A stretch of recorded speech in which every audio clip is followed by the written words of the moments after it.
ईश्वर के ध्यान में इतने मगन हो गए कि उन्हें अपने शरीर का भी होश नहीं है कि मेरा शरीर संसार में है या नहीं है। इतने अधीन प्रभु के हो गए हैं संत वाणी सुन करके।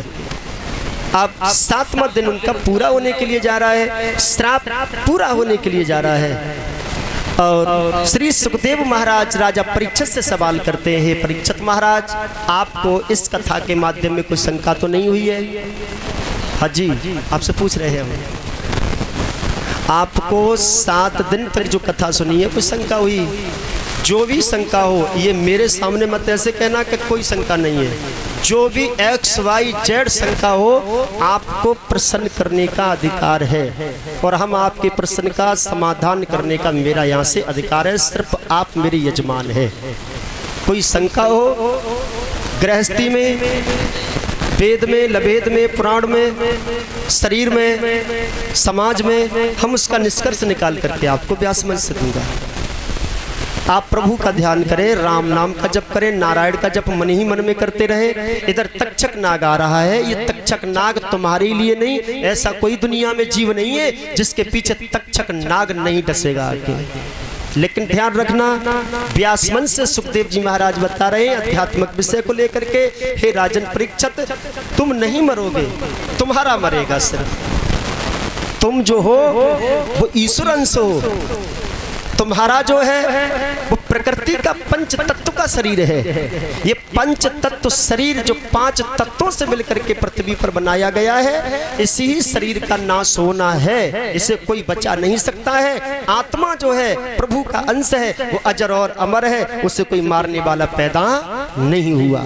शरीर तो मरेगा, श्राप पूरा हो रहा है, लेकिन आधा राजा से ये कहा था कि तुम्हें 7वें दिन तक्षक नाग डसेगा, तुम मर जाओगे, तुम नरक में जाओगे।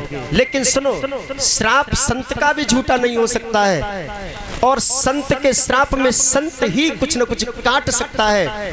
तो संत सुखदेव जी महाराज ने कहा साधु का श्राप पूरा होगा कि तुम्हारा शरीर तो मर जाएगा, लेकिन तुम्हारी जो आत्मा नरक के लिए जानी थी उस नरक से तुम्हें बच जाओगे और तुम्हें मोक्ष मिल जाएगा।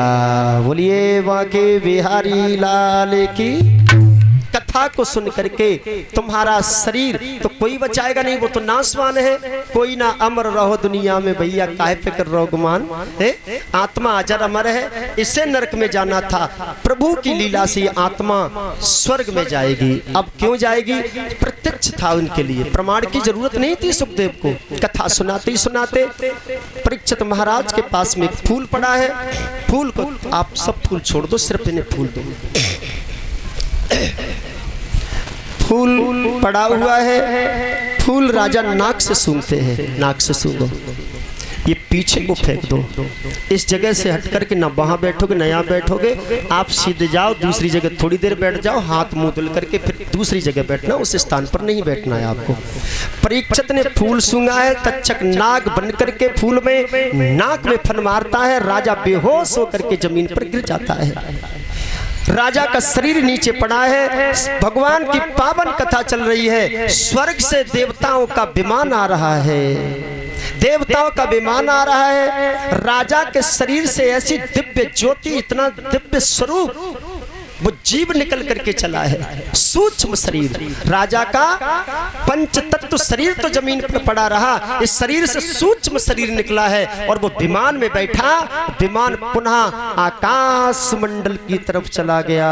बोलिए सुखदेव महाराज की, बोलिए परीक्षित महाराज की, बोलिए व्यास जी महाराज की, बोलिए गमादे तिन मैया की। राजा का सूक्ष्म शरीर विमान में बैठ करके परम धाम गति को प्राप्त हुआ। शरीर मरा हुआ पड़ा है, पंचतत्व का नवल दे शरीर पर रो रही है। गुरु धनवंतर को खबर भेजती, धनवंतर उधर से